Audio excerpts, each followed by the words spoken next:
1. Nah, jadi mata kuliah ini memiliki beban SKS 3 dan ini merupakan juga mata kuliah inti di semua program studi yang mencantumkan kata sosiologi. Jadi dimanapun bersekolah, kuliah, ketika ada kata sosiologinya, maka itu pasti Anda akan bertemu dengan teori sosiologi. Khususnya teori sosiologi 1. Ini sebenarnya teori sosiologi 1 adalah dasar-dasar teori sosiologi. Kita akan membahas di sini terkait dengan pemikiran-pemikiran para peneruka atau pemikir-pemikir awal dari sosiologi, pemikir-pemikir awal sosiologi. Di deskripsi awal juga, di deskripsi umum mata kuliah ini saya sudah gambarkan terkait dengan sistem penilaian, kemudian etika kita di dalam terhubung di dunia maya. Ada juga saya cantumkan di situ nitiket. Ya, nitiket kalau Anda baca di situ itu adalah standar baku, aturan-aturan baku yang harus kita taati di dalam terhubung secara daring. Ada nitiket atau etika di dalam berhubungan di media online.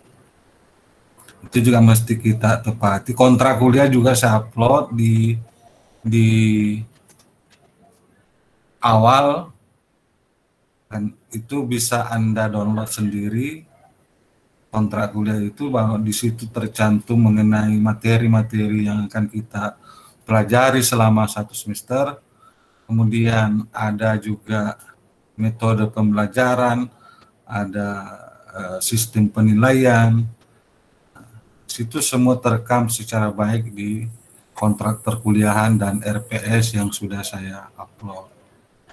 Nah,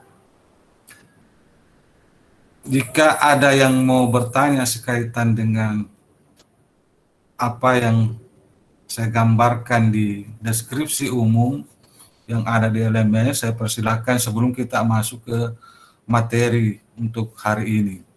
Hari ini sebenarnya kita ingin membahas terkait dengan teori itu apa sih, fungsinya apa sih kita belajar teori.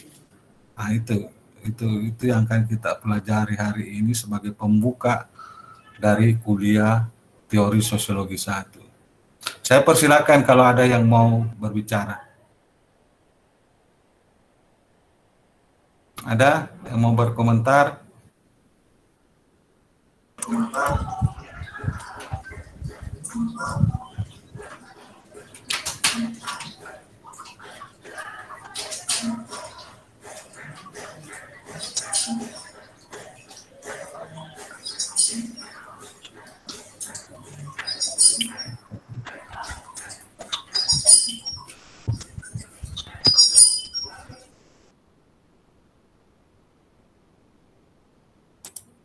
Ada?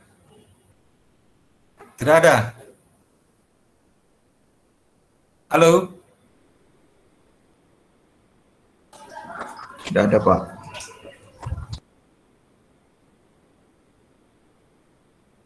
Baik. Nah, di situ juga sebenarnya saya gambarkan baik di kontrak kuliah maupun di gambaran umum mengenai deskripsi mata kuliah terkait dengan buku-buku yang akan kita gunakan di dalam proses perkuliahan.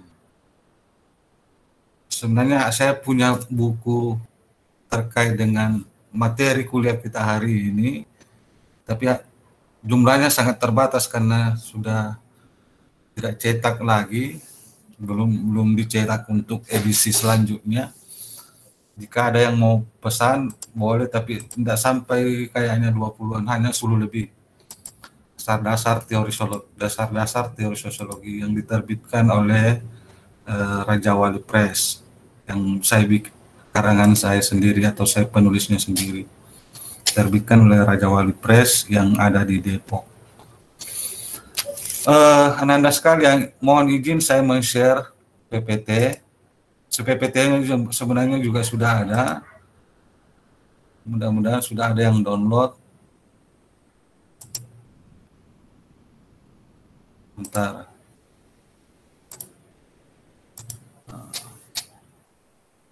Lihat ya. Apa terlihat PPT saya? Sudah, Pak. Iya, Pak. Iya, Pak. Oke. Baik. Hari ini kita akan belajar tentang pentingnya teori sosiologi dan fungsi teori. Jadi, tujuan pembelajaran kita hari ini adalah ingin mengantarkan Ananda semua para mahasiswa untuk memahami teori itu, konsep teori itu apa sebenarnya, dan apa fungsi-fungsi dari teori itu. Itu dua tujuan pembelajaran yang akan kita capai pada sore hari ini. Nah, kata teori kita sering mendengar dalam pergaulan sehari-hari. Jadi, biasa kita mendengar dalam percakapan sehari-hari bahwa ada orang yang mengatakan bahwa itu cuma teori, sedangkan kenyataannya lain. Itu sering kita mendengar. Ada orang yang berkata seperti itu. Kadang juga ada orang yang mengatakan bahwa teori itu tidak sejalan dengan hal-hal yang praktis atau hal-hal yang nyata. Nah, ini istilah ini juga sering kita dengar dalam pergaulan sehari-hari. Atau kadang juga ada teman kita yang bilang bahwa jangan cuma berteori, tapi coba berbuat.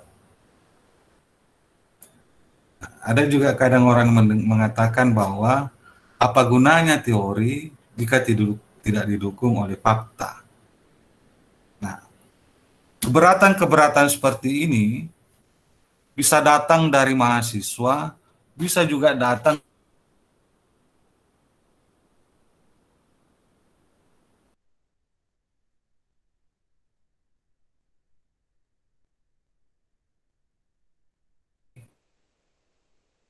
tidak banyak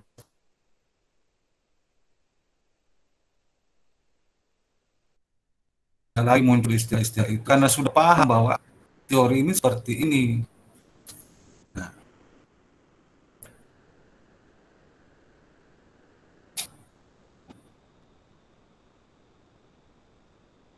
Nah, masalahnya sekarang bahwa teori itu senantiasa terlahir dari sebuah fakta atau realitas yang terjadi di lapangan. Tidak ada sebuah teori di dalam ilmu manapun yang terlahir dari sebuah proses berpikir murni. Kalau ada pengetahuan-pengetahuan yang diproduksi dari proses berpikir murni, maka itu bagian dari filsafat.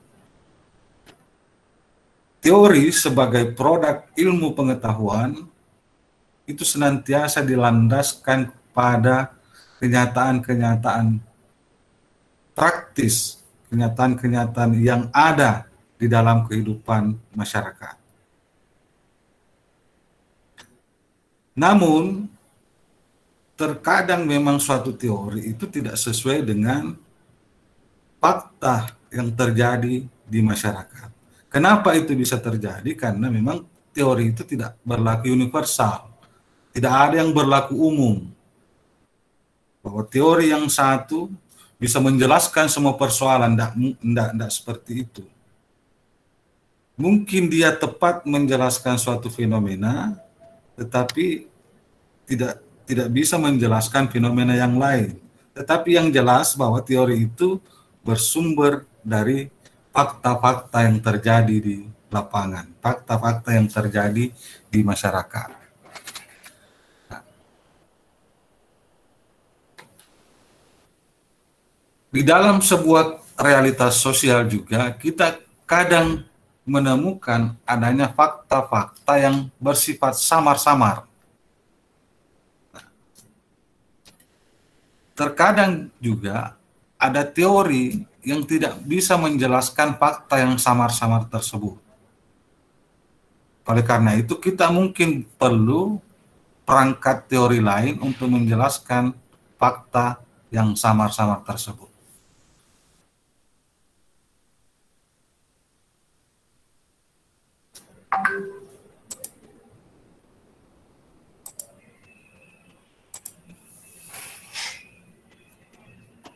Teori sesungguhnya berusaha memberikan interpretasi atas fakta yang bersifat samar-samar itu.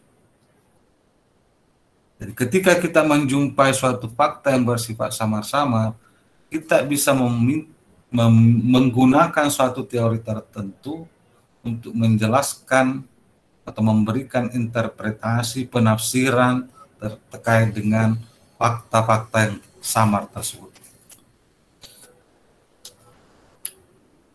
Ada sebuah definisi yang dikemukakan ahli dan ini sangat populer, dikemukakan oleh seorang ahli psikologi sosial, yaitu Kerlinger. Ini juga terkenal dengan bukunya Asas-asas Penelitian Behavior.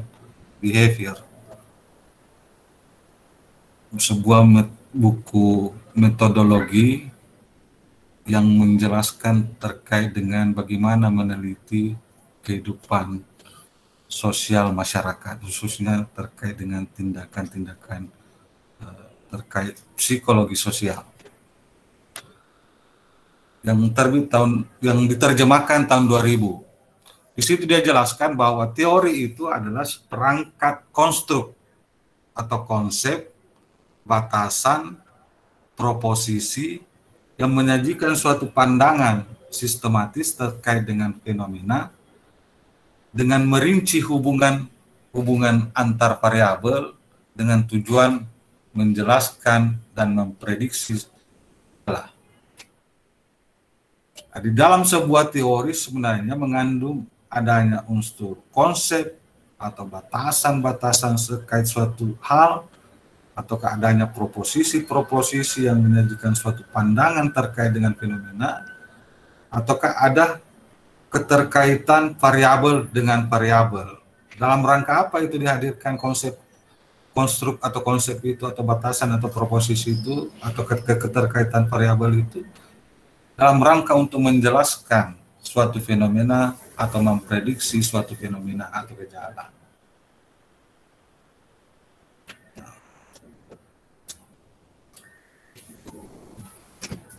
Kemudian dalam pandangan Zambroni,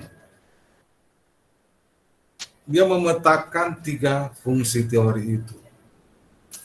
Fungsi yang pertama adalah sistematika ilmu pengetahuan. Jadi teori berfungsi untuk menunjukkan sistematika saling keterkaitan ilmu pengetahuan itu. Jadi kalau seseorang mampu berpikir logis, mampu berpikir secara terstruktur dengan perspektif teori yang mereka gunakan.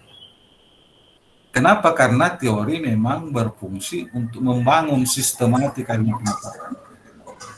Agar terbangun sebuah logika berpikir. Apa yang aneh itu?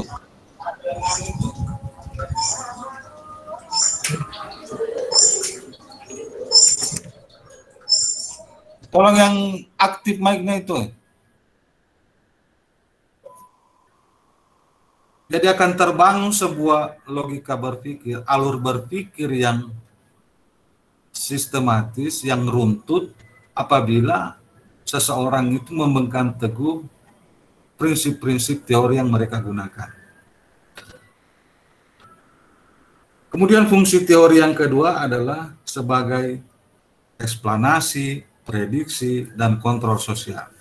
Jadi teori memiliki fungsi untuk menjelaskan sesuatu. Kita bisa menjelaskan suatu fenomena dengan menggunakan teori, karena teori berfungsi untuk eksplanasi.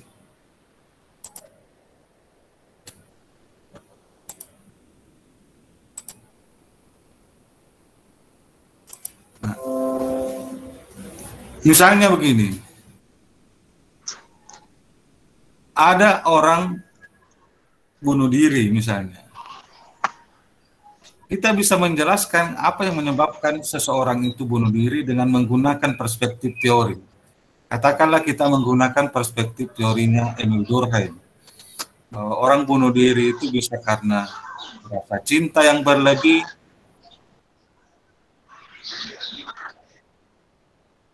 siapa yang begitu itu? Baca ndak ini tiket itu? Ini tiket perkuliahan itu siapa itu?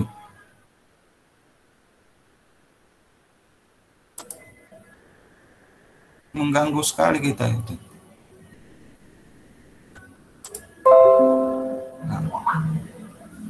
Nah, di teori sebagai bisa menjelaskan sesuatu, kita kan misalnya kita ingin menjelaskan fenomena bunuh diri.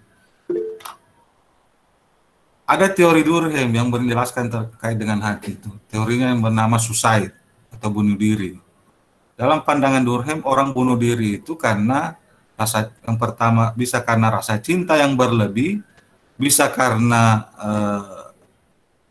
ketiadaan norma yang berlaku di masyarakat, bisa karena misalnya terlalu ketat norma yang berlaku di masyarakat. Bisa kan rasa bunuh diri anomi, bunuh diri altruistik, bunuh diri fatalistik. Nah,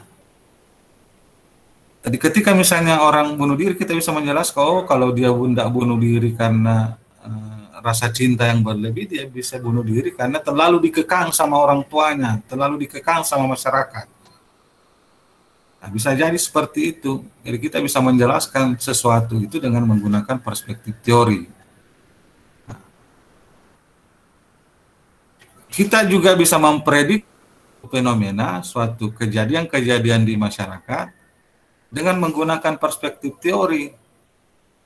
Kembali saya ingin memberikan contoh terkait dengan misalnya teori bunuh diri itu. Ya, kalau ada orang yang terlalu cinta terhadap seseorang, kita bisa prediksi bahwa kalau ini berlanjut dan tiba-tiba di suatu saat diputuskan atau meninggal misalnya salah satunya, maka bisa bunuh diri yang ditinggalkan itu. Karena teori sudah menjelaskan seperti itu, bahwa rasa cinta yang berlebih bisa mengantarkan orang bunuh diri. Itu bisa kita lihat dalam kasus Romeo dan Juliet. Nah, sehingga ketika ada fenomena-fenomena di masyarakat yang kita temukan bahwa ada orang yang terlalu cinta terhadap sesuatu, ketika yang diinginkannya itu gagal dicapai, ya dia bisa bunuh diri karena rasa cintanya terhadap sesuatu itu. Nah, itu fungsi teorinya dalam hal memprediksi sebuah fenomena. Kemudian fungsi teori dalam hal kontrol sosial. Jadi teori juga bisa berfungsi untuk melakukan kontrol sosial. Jadi diingatkan memang kalau ada orang yang terlalu cinta terhadap sesuatu, hati-hati. Jangan terlalu cinta yang berlebihan, karena bisa-bisa Anda bunuh diri. Nah, kan teori sudah mengatakan seperti itu. Hati-hati kalau terlalu dikekang, jangan terlalu dikekang seseorang, karena ketika dia merasa terlalu tertekan, dia bisa melakukan bunuh diri. Itu teorinya Durkheim sudah menjelaskan seperti itu. Sehingga kita bisa melakukan kontrol, mengingatkan seseorang, hati-hati, jangan terlalu seperti itu. Dikontrol perilaku-perilaku yang bisa mengantarkan seseorang itu bunuh diri. Nah, fungsi teori yang ketiga dalam pandangan Samroni adalah mengembangkan hipotesis. Dugaan-dugaan sementara itu bisa dikembangkan melalui temuan-temuan teori-teori yang baru. Mungkin ada variasi-variasi bunuh diri yang lain, yang di luar yang diungkapkan oleh Emil Durkheim. Sehingga muncul teori baru yang mengembangkan hipotesa-hipotesa atau dugaan-dugaan bunuh diri yang diklaim oleh Durkheim. teori berfungsi untuk mengembangkan hipotesis. Hipotesis itu dugaan sementara terhadap suatu fenomena. Nah, selanjutnya, ada yang disebut dengan teori implisit dan ada yang disebut dengan teori eksplisit. Teori implisit adalah kebenaran-kebenaran baku yang diterima begitu saja dalam kehidupan masyarakat tanpa mengujinya terlebih dahulu.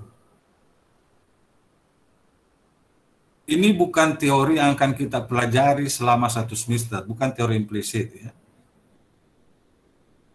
Tapi ada teori yang juga orang sebut seperti teori implisit. Ada kebenaran-kebenaran baku yang berlaku di masyarakat yang diterima begitu saja tanpa orang mengujinya terlebih dahulu. Nah, banyak misalnya di kampung ada sebuah pohon kayu yang dianggap keramat, ketika orang salah tingkah di situ bisa saja dia sakit. Dan itu terus diyakini oleh masyarakat. Setiap ada yang sakit melewati pohon itu, pasti dianggap dia tidak mendapat gangguan dari penghuni pohon itu. Tanpa orang mengkaji secara lebih detail, benar enggak bahwa penghuni pohon itu yang menyebabkan dia sakit. Bisa jadi misalnya ketika dia meninggalkan rumah, makan nasi basi, pas bereaksi nasi basinya pada saat lewat di pohon itu. Bisa jadi misalnya seperti itu kalau kita melakukan pengujian secara ilmiah. Tetapi kebenaran-kebenaran yang seperti itu sering hidup di masyarakat dan diterima begitu saja. Nah, inilah hal-hal seperti itu yang disebut dengan teori implisit atau kebenaran-kebenaran baku yang diterima begitu saja di masyarakat tanpa perlu mengujinya terlebih dahulu.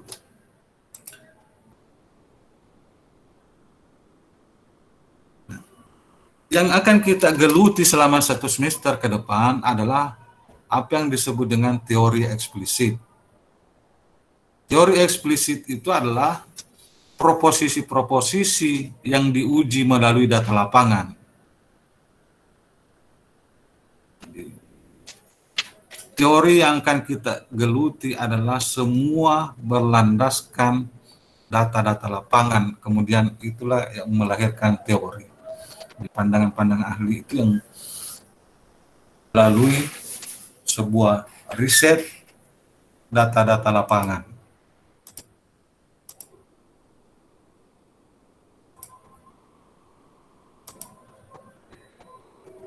Konstruksi teori. Apa sih yang membangun teori itu?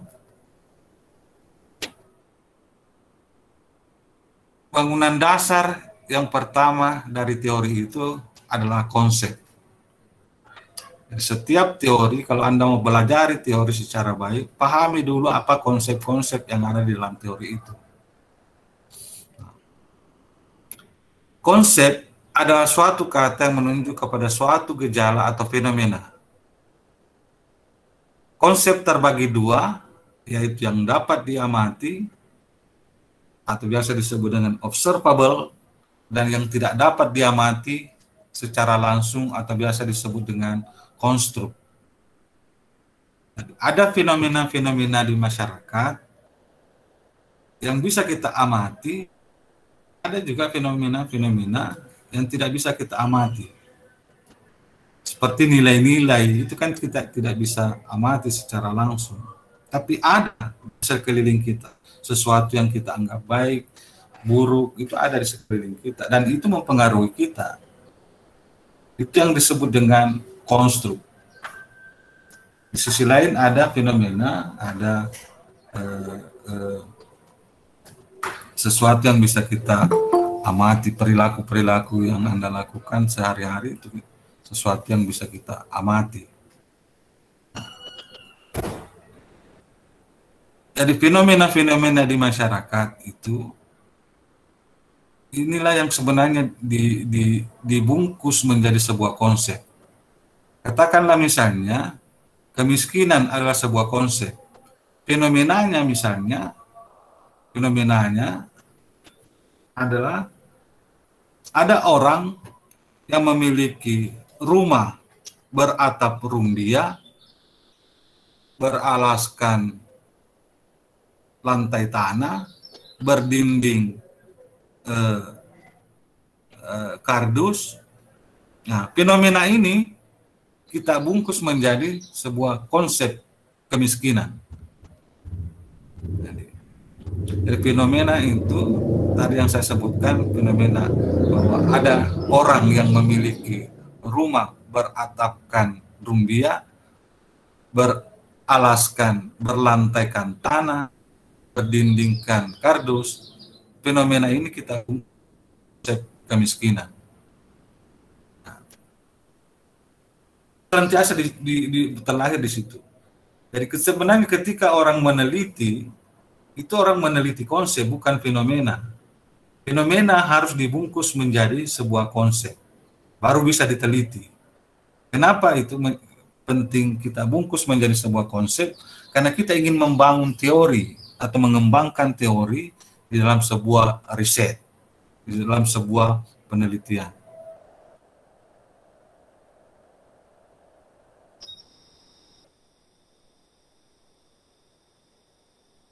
Kemudian bangunan teori yang kedua adalah sistem klasifikasi. Konsep membentuk dasar yang penting untuk klasifikasi. Dengan menggunakan variabel atau konsep, kita bisa bedakan suatu hal dari hal yang lain.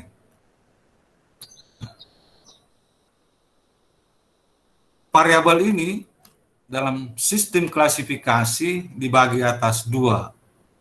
Ada yang namanya variabel diskrit dan ada variabel kontinum. Variabel diskrit itu adalah variabel yang cukup jelas atau tajam perbedaannya. Misalnya seks atau jenis kelamin, itu jelas sekali perbedaannya. Mana laki-laki dan mana perempuan itu sangat jelas perbedaannya. Kewarganegaraan juga itu jelas. Punya KTP atau paspor Indonesia itu berarti orang Indonesia. Punya KTP Malaysia itu jelas. Atau paspor Malaysia jelas orang Malaysia. Tetapi ada juga di dalam kehidupan ini, adalah fenomena di dalam kehidupan ini yang tidak jelas perbedaannya. Itu yang disebut dengan variabel kontinum. Variabel kontinum itu adalah variabel yang tidak jelas perbedaannya. Tinggi badan misalnya itu tidak jelas perbedaannya. Tinggi badan menurut Anda bisa saja berbeda dengan saya. Atau berat badan itu juga variabel kontinum. Berat badan ideal menurut saya dan Anda itu bisa saja berbeda. Bagi orang gemuk mungkin menganggap bahwa berat badan 70 kilo itu biasa-biasa saja. Tapi bagi orang kurus menganggap berat sekali itu kalau 70 kilo itu. Jadi ini relatif kalau variabel kontinum itu. Tidak jelas, tidak tajam perbedaannya. Tinggi badannya orang Indonesia dan tinggi badannya orang Barat itu mungkin sangat berbeda. Bagi orang Barat mungkin tinggi yang ukuran tinggi itu ketika 2 meter atau 190-an. Bagi orang Indonesia 175, 180 itu sudah tinggi. Dan itu yang tidak jelas perbedaannya. Yang disebut dengan variabel kontinum. Jadi dengan menjelaskan hal-hal seperti itu, membantu kita mengklasifikasi bahwa oh ini laki-laki, ini perempuan, dengan melihat perbedaan-perbedaan yang ada pada kedua hal yang berbeda itu. Dengan mengetahui bahwa oh ini tinggi ideal, ini yang tinggi yang tidak ideal, kita menjadi jelas untuk mengklasifikasikan yang mana tinggi ideal dan mana yang tidak tinggi ideal dengan memetakan sistem variabel-variabel yang terpetakan dengan baik itu.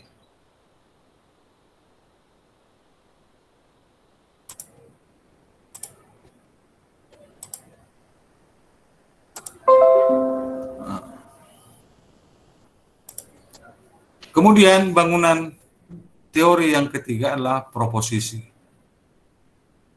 Konstruktif teori yang ketiga adalah proposisi. Proposisi adalah suatu pernyataan mengenai hubungan antar dua atau lebih konsep atau variabel.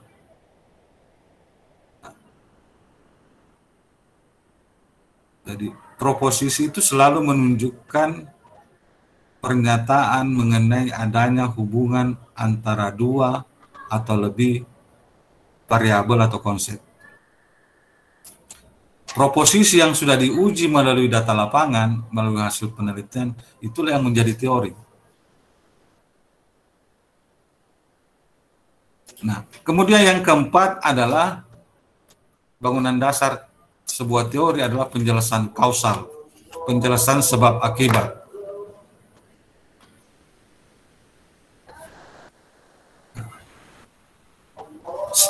Secara ideal, usaha untuk mengembangkan pernyataan-pernyataan yang ada dalam proposisi harus terarah pada penjelasan kausal atau penjelasan sebab akibat.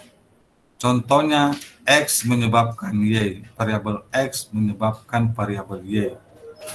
Para ahli filsafat membedakan sebab-sebab atas sebab-sebab yang mutlak atau istilah lainnya necessary dan sebab-sebab yang cukup atau sufficient. Yang dimaksud dengan sebab-sebab yang mutlak atau perlu adalah kondisi-kondisi atau variabel pertama yang harus ada supaya akibat atau kondisi lainnya atau variabel kedua itu terjadi. Atau tidak mungkin terjadi variabel kedua jika tidak dipengaruhi oleh variabel yang pertama. Di dalam kehidupan ini ada juga yang bersifat sufficient, sebab-sebab yang cukup, tidak mutlak.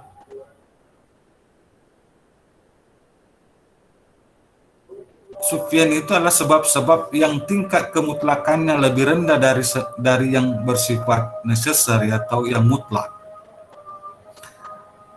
Dia mempengaruhi sesuatu, tetapi bukan mutlak itu yang mempengaruhinya. Ada variabel lain yang mungkin berpengaruh.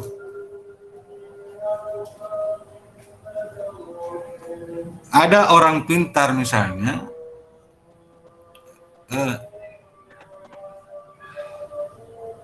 hanya dengan membaca sekali dia pintar. Membaca sekali ini mempengaruhi dia pintar, tapi bukan membaca sekalinya itu yang mutlak membuat dia pintar. Mungkin ada sebab-sebab yang lain. Ini membaca sekali ini adalah sufficient yang menyebabkan dia pintar. Dia hanya cukup, bukan variabel utama, bukan variabel mutlak, bukan sebab mutlak yang menyebabkan seseorang itu pintar. Tetapi cukup, dia variabel yang sesuatu yang cukup membantu dia untuk pintar. Dengan membaca sekali suatu buku, dia pintar. Bukan itu yang menjadi mutlak menyebabkan dia pintar, tapi itu membantu ia. Kira-kira seperti itu gambaran sederhananya yang dimaksud dengan sufficient itu.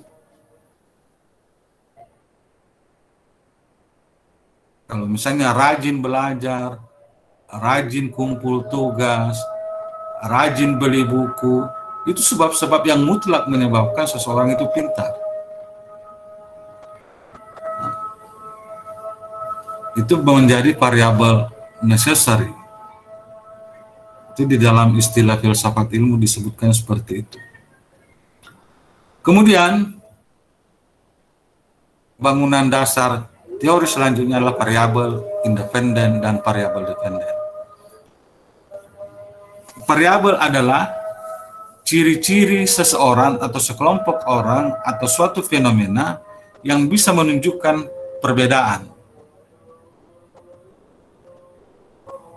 Variabel itulah ciri-ciri ataukah sekelompok orang ataukah suatu fenomena yang bisa menunjukkan adanya perbedaan. Ada dua macam variabel, yaitu variabel independen dan variabel bebas. Variabel bebas itu biasanya disimbolkan dengan X, sedangkan variabel Y itu variabel independen itu disimbolkan dengan Y.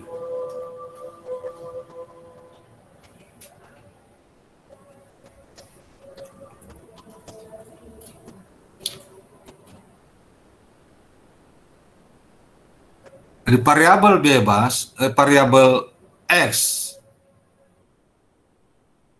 biasanya adalah variabel yang bisa menjelaskan sesuatu itu terjadi atau Y itu terjadi. Sedangkan variabel Y adalah variabel yang dijelaskan. Contohnya misalnya X menyebabkan apa atau Y disebabkan. Atau contoh konkretnya yang saya ambil di slide ini adalah malas bekerja, bodoh, kurang motivasi berprestasi, pasrah pada nasib, itu menyebabkan orang menjadi miskin. Jadi malas bekerja, bodoh, kurang berprestasi, pasrah pada nasib itu disimbolkan dengan variabel X. Katakanlah X1 itu malas bekerja, X2-nya bodoh, S3-nya kurang motivasi. Y itu adalah miskin. Jadi yang menyebabkan orang miskin itu adalah malas bekerja, bodoh, kurang motivasi berprestasi, pasrah pada nasib.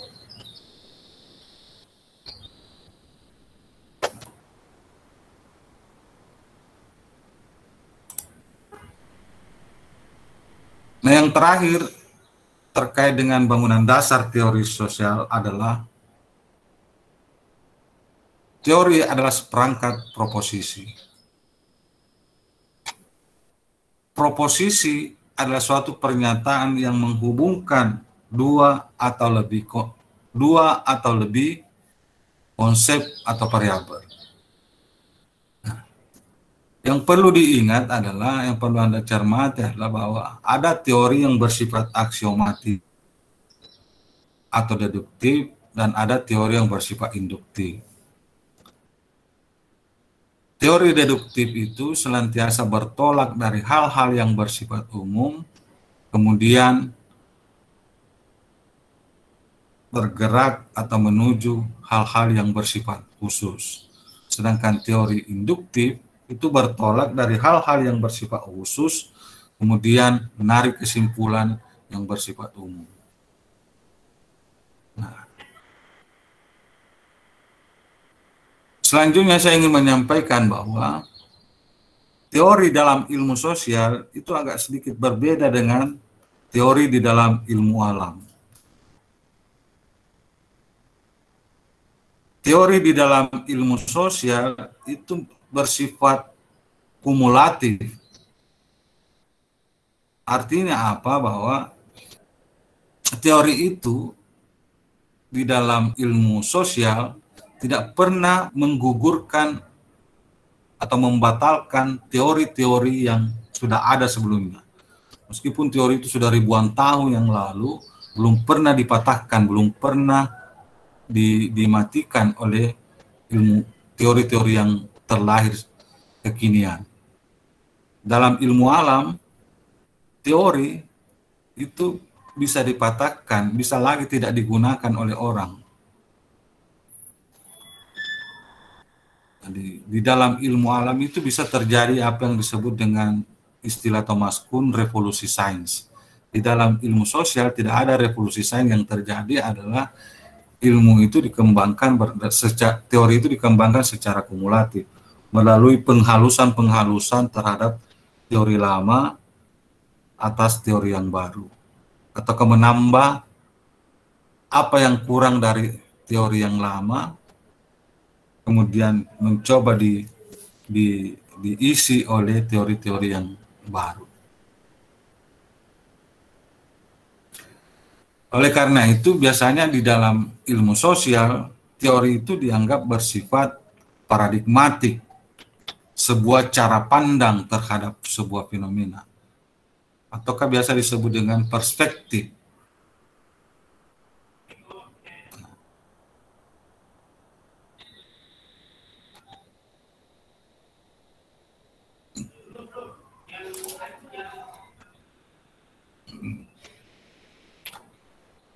Kemudian saya ingin menyampaikan terkait dengan sosiologi adalah sebuah ilmu pengetahuan berparadigma ganda. Ini di dalam bukunya Josh Ritzer, disebutkan bahwa sosiologi itu adalah ilmu pengetahuan berparadigma ganda. Memiliki cara pandang yang banyak, lebih dari satu. Dari ganda dalam konteks ini adalah lebih dari satu. Bisa 2, bisa 3, bisa 4, bisa macam-macam. Ritzer memetakan atau membagi paradigma di dalam sosiologi itu ke dalam 3 paradigma. Paradigma yang pertama adalah paradigma fakta sosial. Sebelum saya masuk ke sini, mungkin ada yang mau bertanya, saya persilakan.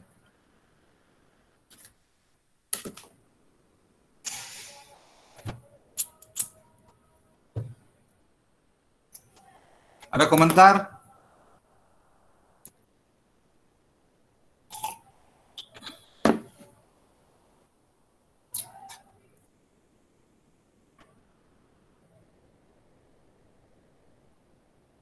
Ada yang mau berkomentar?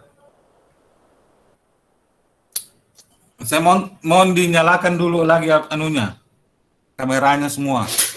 Saya mau screenshot semua ini. Nyala dulu kameramu. Jangan sampai ada yang sudah absen keluar lagi. Saya mau screenshot langsung.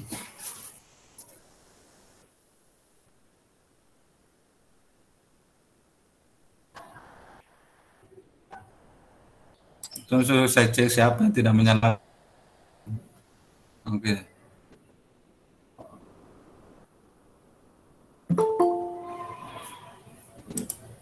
Ini langsung masuk Sarira. Tidur.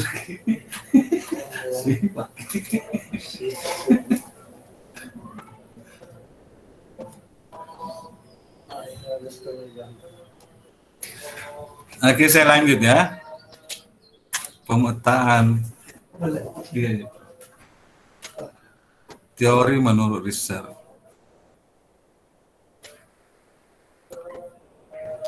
Bisa terlihat PPT saya? Belum, Pak. Hah? Belum.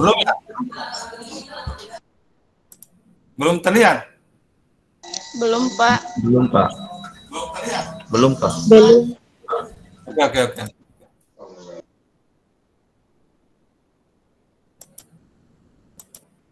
Jadi Josh Ritzer, seorang sosiolog, memetakan teori-teori sosiologi itu ke dalam 3 paradigma besar.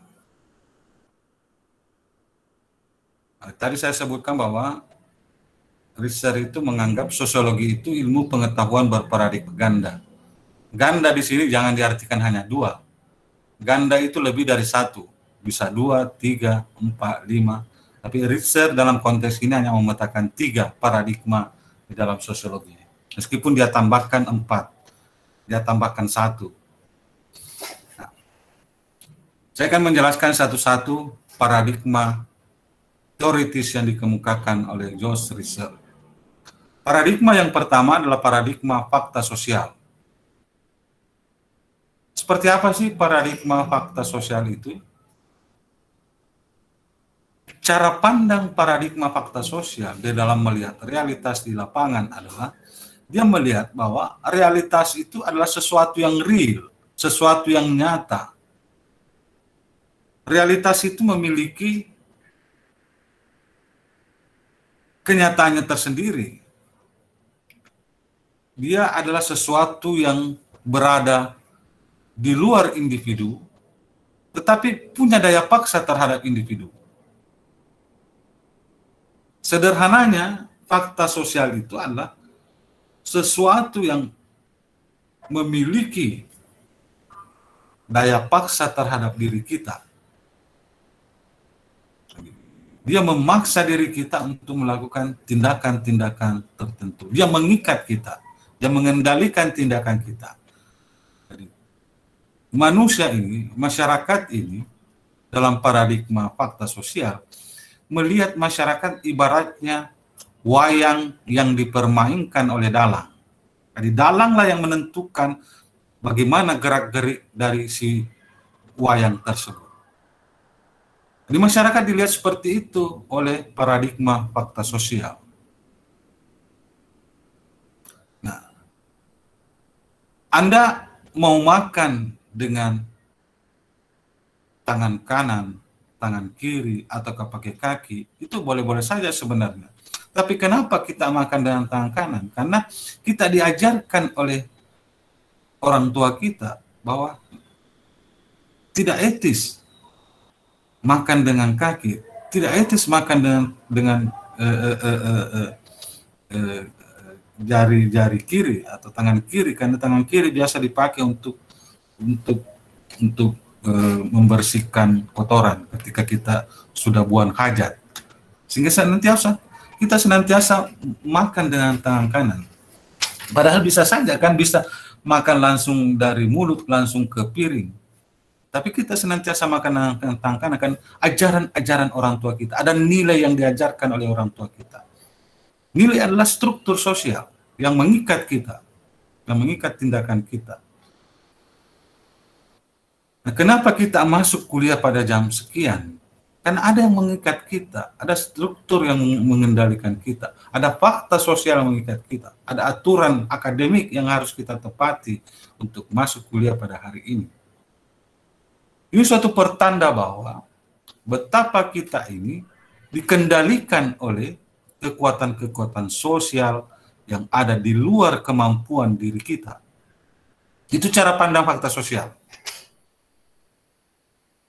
Paradigma ini dimotori oleh Emil Durkheim dalam teori sosiologi klasik, sedangkan dalam teori sosiologi modern diwakili oleh teori struktural fungsional, teori konflik, dan teori konflik. Nah, untuk di teori sosiologi 1 ini kita akan belajar tentang Durkheim. Nanti di teori sosiologi 2 kita belajar terkait teori struktural fungsional dan teori konflik yang lain. Di klasik kita hanya belajar teori Emil Durkheim, teori konfliknya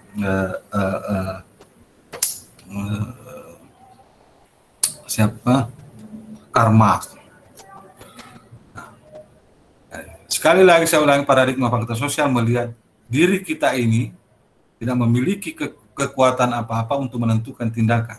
Tapi tindakan-tindakan kita dikendalikan oleh kekuatan-kekuatan sosial yang ada di luar diri kita. Apa kekuatan sosial yang ada di luar kita itu?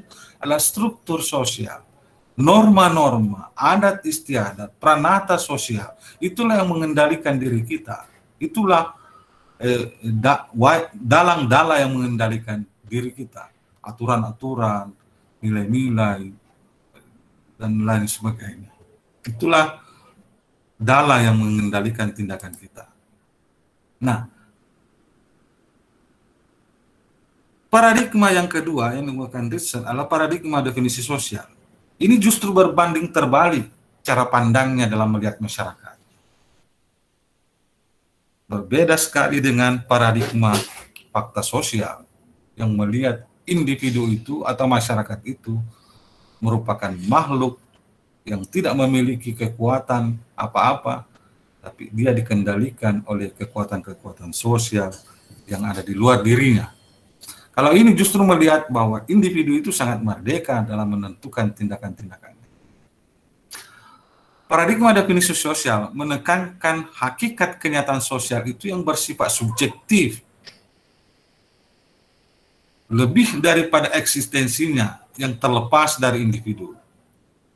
Jadi, dalam pandangan paradigma definisi sosial, seseorang itu senantiasa tidak terikat oleh suatu kekuatan yang ada di luar dirinya di dalam melakukan perilaku-perilaku di dalam kehidupan ini, dalam melakukan tindakan-tindakan di dalam kehidupan ini. Dan setiap tindakan yang dilakukan oleh seseorang itu punya makna subjektif bagi dirinya. Jangan dikira misalnya ketika saya menangis itu sama dengan ketika saya lihat dulu orang di sini. Ketika misalnya Reskia juga menangis, belum tentu sama tangisan saya dengan Reskia. Bisa saja saya menangis karena tangis haru, justru gembira, tapi tangisnya Reskia adalah tangis kesedihan. Betapa tindakan nangis itu memiliki makna subjektif pada orang yang menangis itu yang dimaksud. Subjektivitas itu, orang melakukan tindakan itu sebenarnya penuh dengan subjektivitas. Jangan dikira orang yang tertawa itu adalah semua senang. Semua punya makna subjektif. Bisa jadi senyumnya Nurul Anggraini itu berbeda dengan senyumnya Melvin. Mungkin senyumnya Melvin adalah sebuah tangis, sebuah senyum kebahagiaan. Tapi bagi senyum Nurul Anggraini adalah senyum yang penuh kecut. Senyum kaci. Ya beda kan? Kenapa itu terjadi? Karena memang tindakan itu dalam pandangan paradigma perilaku sosial itu sangat subjektif, tergantung dari orangnya. Apa maknanya ini? Itu kan tergantung dari pemaknaan subjektif dari orang yang melakukan tindakan itu. Itu yang ingin itu yang bahwa seorang itu senantiasa bebas melakukan tindakan-tindakannya.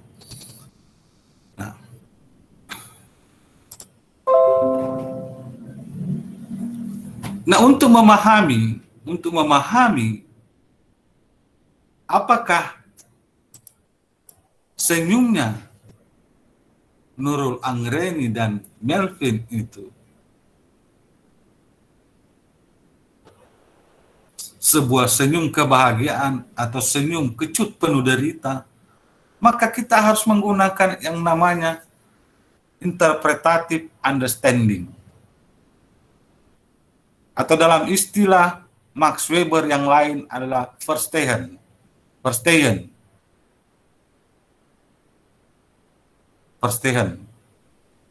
Untuk memahami apakah Melvin benar-benar tersenyum bahagia, masuklah ke relung-relung kehidupan si Melvin. Kita tidak akan pernah bisa memahami makna senyumnya si Melvin kalau kita tidak masuk dalam relung-relung kehidupan dari si Melvin itu. Demikian juga senyumnya Nurul Anggraini, kita tidak akan pernah bisa memahami apakah benar ini senyum kecut penuh derita atau justru itulah yang bahagia kalau kita tidak masuk ke relung-relung kehidupan dari Nurul Anggraini. Jadi untuk memahami makna subjektivitas sebuah tindakan, sebuah perilaku, kita harus menempatkan posisi kita pada posisi orang yang tersenyum tersebut. Masuk untuk menempatkan posisi kita pada posisi orang tersenyum itu, kita harus masuk ke relung-relung kehidupan orang itu. Tidak mungkin hanya sambil lalu saja. Kenapa kau tersenyum? Tidak mungkin. Tidak mungkin kita bisa mendapatkan gambaran yang sesungguhnya arti senyum itu kalau kita hanya bertanya seperti sambil lalu. Tapi kita harus dekati, bersahabat dengan dia, berempati dengan dia. Dengan cara itu mungkin mereka akan terbuka untuk menceritakan makna senyumnya itu. Nah ini perspektifnya. Tidak bisa disamaratakan orang itu. Kalau paradigma fakta sosial dia samaratakan, senyum. Kalau orang menangis pasti sedih. Itu caranya orang fakta sosial seperti itu. kalau paradigma definisi sosial tidak bisa begitu, tidak bisa. Dia setiap tindakan itu punya makna subjektif bagi orang yang melakukan tindakan. Nah, paradigma ini dimotori oleh Max Weber.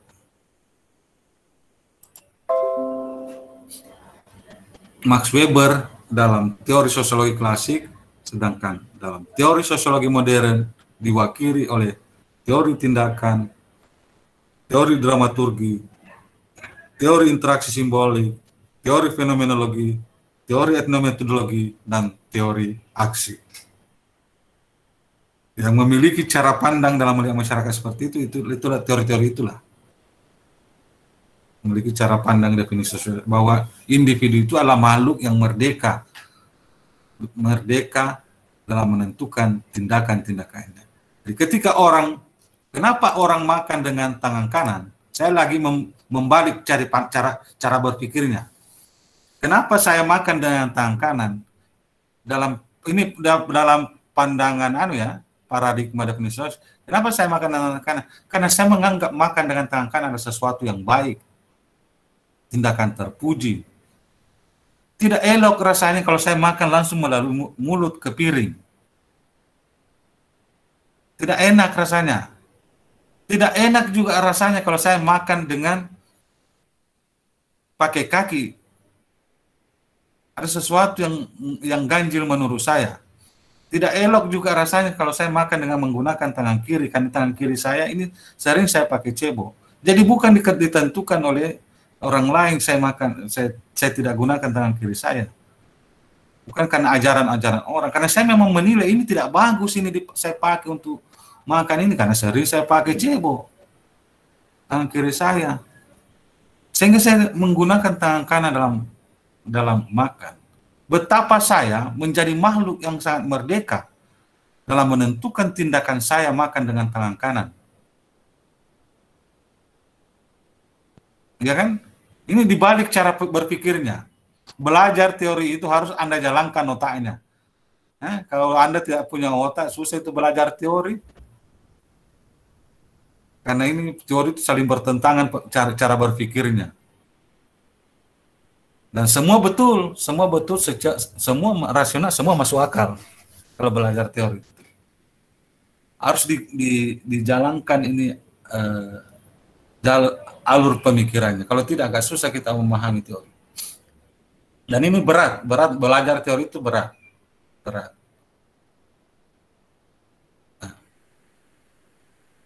Saya bukan menakut-nakut, tapi agak berat itu belajar teori karena kita harus menggunakan nalar kita di dalam memahami apa yang diterangkan dan apa yang akan kita analisis.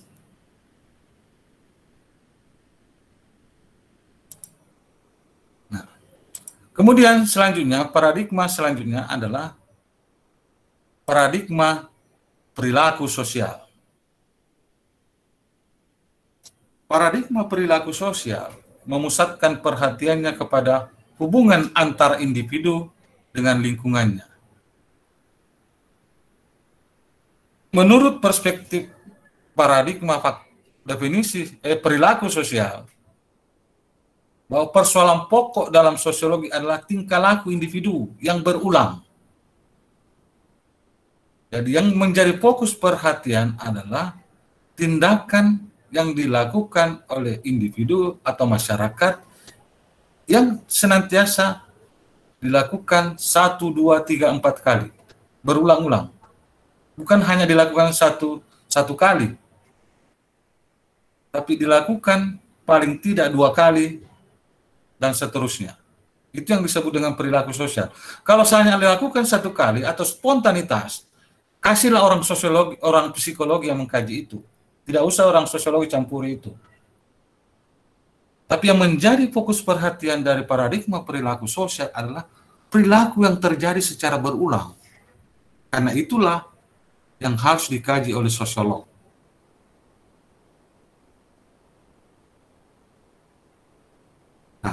Paradigma ini menekankan pendekatan objektif empiris terhadap kenyataan sosial.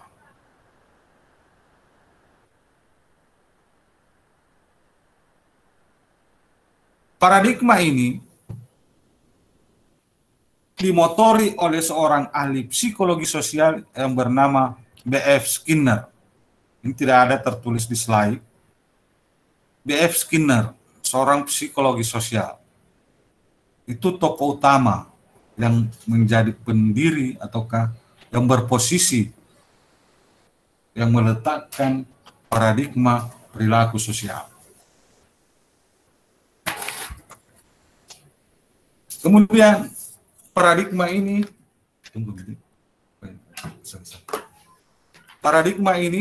diwakili oleh teori perilaku dan teori pertukaran dalam teori sosiologi modern.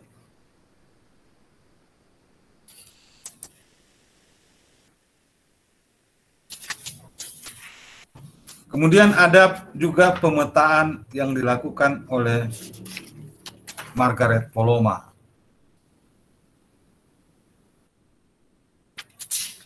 Dari Poloma memetakan teori sosiologi ke dalam 3 kelompok besar.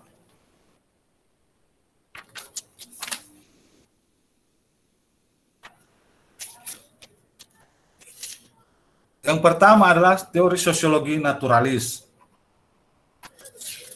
Teori sosiologi naturalis ini menaungi beberapa teori, yaitu teori struktural fungsional, teori konflik, teori pertukaran, teori strukturalisme, dan teori sistem. Kemudian ada teori sosiologi interpretatif, menaungi beberapa teori, yaitu teori dramaturgi, teori interaksi simbolik, teori fenomenologi, teori etnometeorologi. Kemudian ada teori evaluatif, menaungi beberapa teori seperti teori strukturalisme dan psikologi sosial, teori sosiologi reflektif, teori masyarakat post-industri dari Daniel Baer. Ini menurut Margaret Poloma dalam buku teori sosiologi kontemporer. Ini sudah diterjemahkan juga bukunya ke dalam bahasa Indonesia. Saya tidak ingin menjelaskan lebih jauh ini asumsi-asumsi dasarnya. Kemudian ini saya ingin bercerita terkait dengan revolusi sains. Dari tadi sebelumnya saya sudah katakan bahwa dalam ilmu sosial itu tidak ada revolusi sains. Karena ilmu pengetahuan itu berkembang secara kumulatif. Teori-teori sosiologi berkembang secara kumulatif. Di dalam ilmu alam, bisa saja terjadi yang namanya revolusi sains, revolusi ilmu pengetahuan. Dalam revolusi ilmu pengetahuan itu, di mana teori lama sudah tidak lagi orang percaya, tidak lagi orang gunakan, karena muncul teori baru yang menelanjangi atau mematikan teori-teori lama tersebut. Nah, pandangan Thomas Kuhn terkait dengan revolusi sains. Thomas Kuhn, mula-mula ada paradigma pertama yang begitu mendominasi alur berpikir, alur tindakan dari masyarakat. Jadi semua orang merujuk kepada paradigma itu, atau semua orang merujuk kepada teori itu.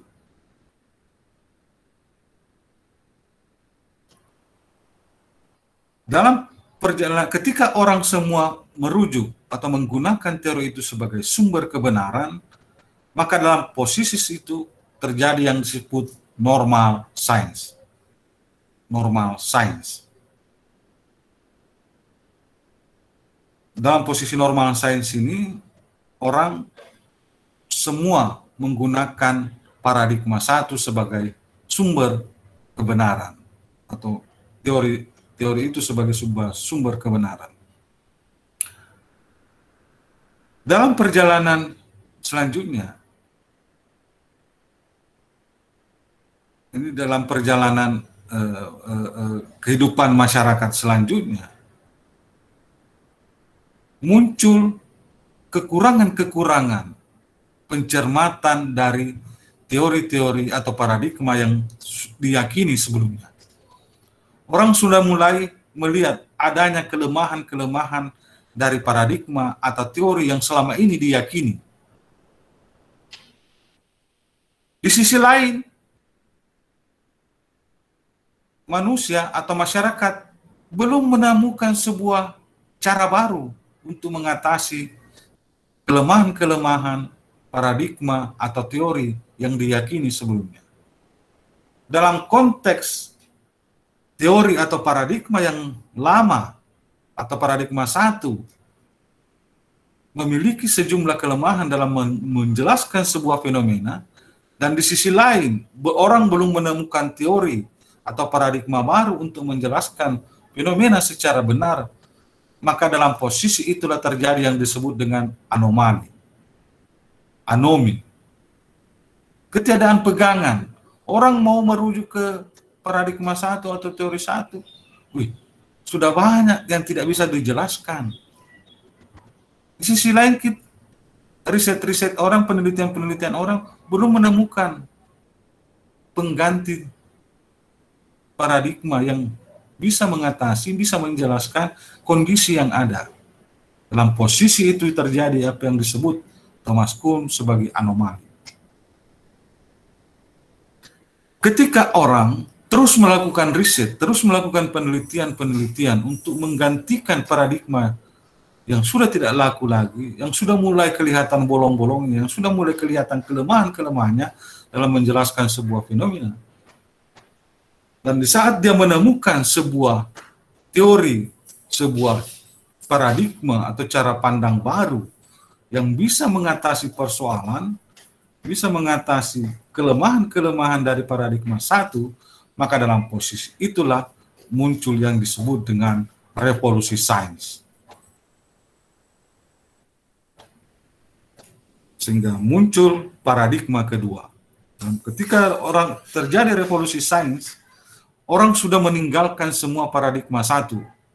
Orang kembali berpegang teguh pada paradigma dua sebagai pengganti dari paradigma satu dalam menjelaskan berbagai fenomena di masyarakat.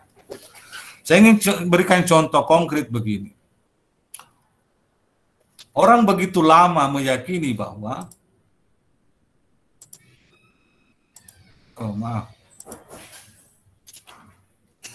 orang begitu lama meyakini bahwa partikel terkecil dari sebuah unsur adalah atom. Begitu lama orang meyakini itu. Ya kan? Tahu enggak itu anunya? Orang dulu mengatakan bahwa partikel terkecil dari sebuah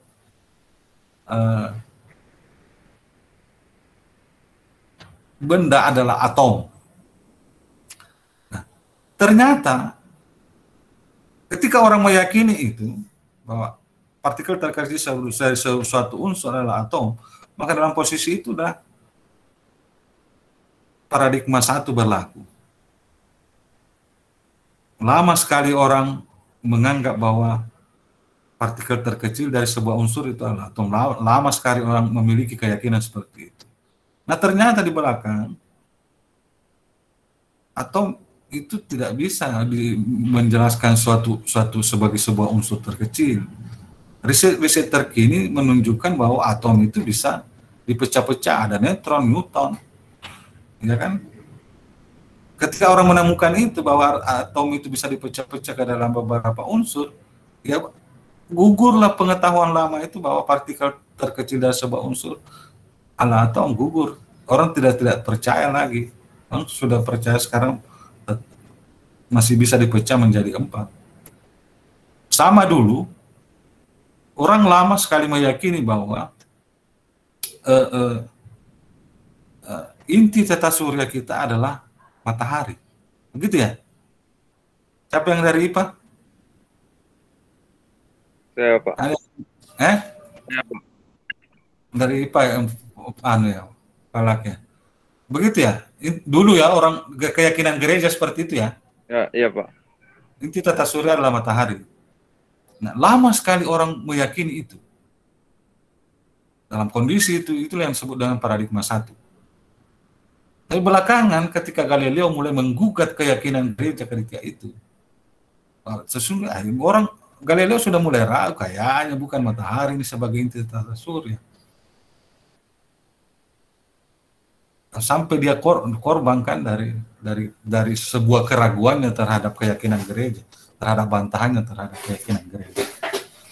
Nah, ternyata memang betul belakang bukan matahari tapi bulan ya, atau terbalik saya.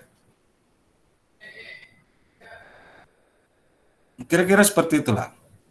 Nah, ternyata di belakang keyakinan gereja itu dimentahkan oleh temuan ilmu pengetahuan. Dan dalam ketika itu ya muncul paradigma baru, menggugurkan paradigma lama sebagai sebuah kebenaran baru. Kalau ilmu sosial tidak seperti itu. Ilmu sosial tidak seperti itu. Apa yang disebut oleh Thomas Agus Comte ratusan tahun yang lalu masih bisa kita gunakan sampai hari ini. Masih ada fenomena-fenomena yang bisa terjelaskan dengan pandangan Agus Comte. Demikian juga pandangan-pandangan Weber yang dikemukakan ratusan tahun lalu. Masih sebagian tepat untuk menganalisis berbagai persoalan di masyarakat hari ini. Kalau ia punya kekurangan, iya. Weber punya kekurangan, iya. Agus Comte punya kekurangan, iya. Tetapi teorinya tidak pernah digugurkan oleh para sosiolog sekarang. Itu artinya apa? Bahwa perkembangan teori di dalam sosiologi itu terjadi secara kumulatif. Kumulatif itu artinya terjadi penghalusan, pengembangan lebih jauh dari teori-teori lama. Apa yang kurang di teori lama itu diatasi oleh teori baru. Bukan menggugurkan, bukan mematahkan. Hanya sekedar penghalusan, hanya sekedar pengembangan terkait dengan teori-teori lama. Bukan menggugurkan sama sekali, bukan menggantikan sama sekali. Kalau ilmu alam tidak. Di ilmu alam itu terjadi revolusi sains yang saya sebutkan tadi. Keyakinan gereja dimentahkan oleh Galileo. Kemudian atom yang dulu orang meyakini sebagai partikel terkecil ternyata bisa dipecah-pecah lagi. Dengan mikroskop sekian masih bisa dipecah. Oh, ada neutron, ada muon.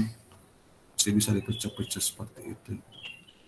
Ketika itu ya itu revolusi sains. Orang tidak percaya lagi bahwa atom partikel terkecil sebelum ditinggalkan itu. Saya kira itu kuliah perdana kita untuk mata kuliah teori sosiologi 1. Sebelum kita mengakhiri, mungkin ada yang mau berkomentar, ada yang mau melakukan bantahan atau kritikan terkait dengan apa yang saya sampaikan, silakan. Ada yang mau bertanya, silakan. Saya persilakan.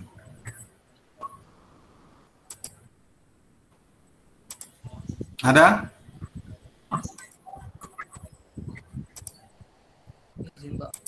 Sabar semua kuliah ini, tidak ada yang mau bertanya. Ya silakan, Irfandi. Irfawandi. Saya. Gimana? Siapa? Silakan.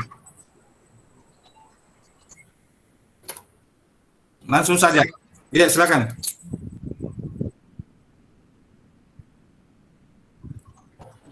Langsung bersuara saja.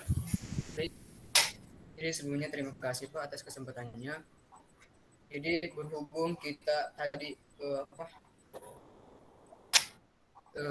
menjelaskan yang namanya teori. Jadi pada kesempatan ini saya ingin mempertanyakan atau mencari tahu apakah teori ini ada bisa dibilang sebagai pemicu konflik atau teori ini bisa dibilang sebagai pencegahan dari konflik tersebut kok.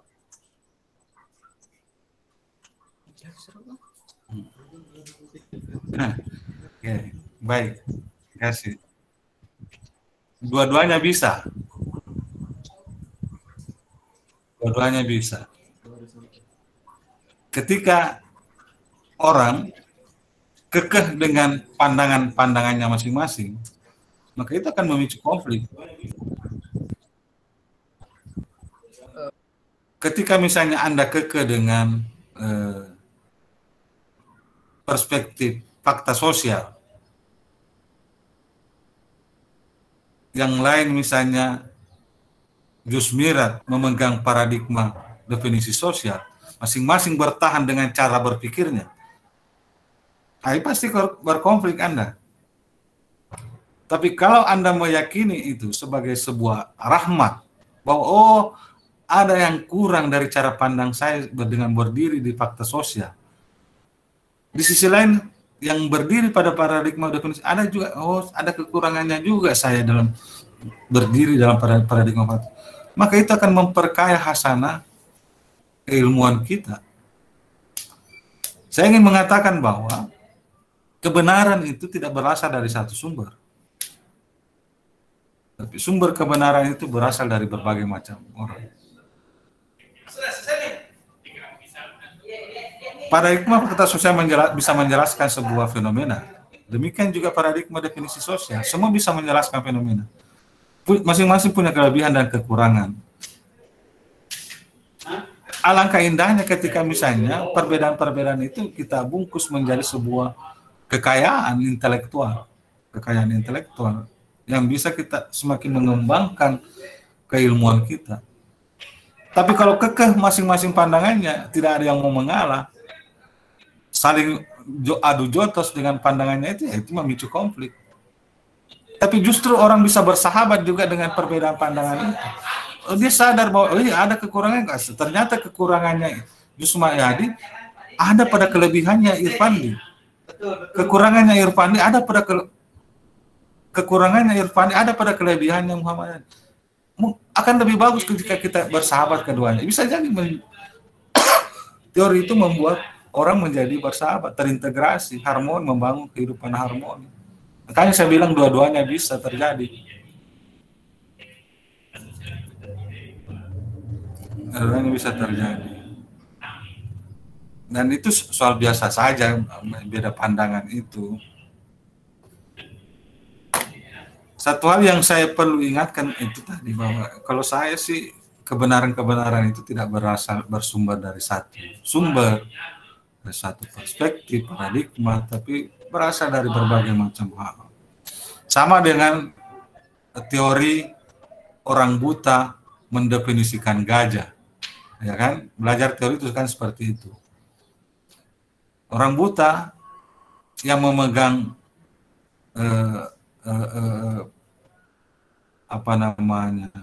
paha gajah tentu akan mendefinisikan sesuai apa yang mereka raba tentang paha itu. Orang buta yang lain yang meraba belalainya gajah akan mendefinisikan gajah itu seperti yang dia raba, seperti belalainya gajah. Apakah salah? Tidak salah. Karena apa yang mereka amati, apa yang mereka rasakan, itulah yang sebuah kebenaran. Semua benar. Sama dengan ilmu seperti itu. Ilmu juga seperti itu. Berilmu juga seperti itu. Makanya kita tidak boleh sombong dengan secuil yang kita tahu.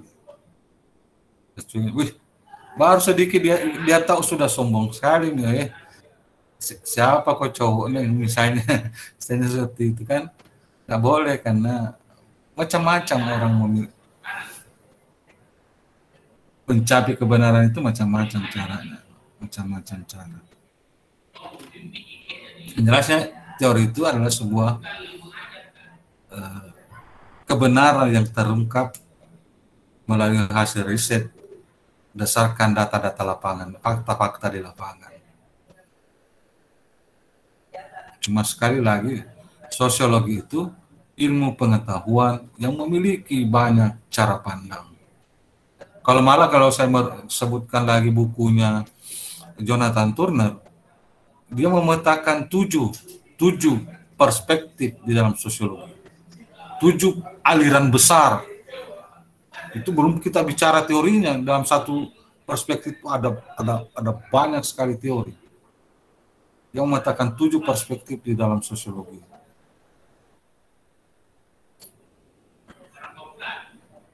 Macam-macam lah. Saya kira seperti itu, Nanda, jawaban saya. Baik Pak, terima kasih. Jadi bisa disimpulkan Pak bahwa teori itu selain bisa mencegah dari namanya konflik, juga bisa menjadi penyebab dari konflik itu Pak. Teori kan hanya ilmu toh, hanya ilmu. Yang berbahaya itu orang yang memegang ilmu itu. Teorinya sih tidak ada persoalan kalau berbeda satu sama lain, tapi yang berpegang pada teori itu yang bahaya itu. Terutama kalau dia fanatik dengan aliran teori yang dia pegangnya, bahaya, berkonfliknya. Tapi kalau tidak, justru bisa merekatkan, bisa mengintegrasikan, gitu. So, apa sih teori itu kan sekadar ilmu, produk daripada ilmu. Masih ada? Oh, siapa lagi yang mau masuk ini? Yang mau masuk? Mau diakhiri?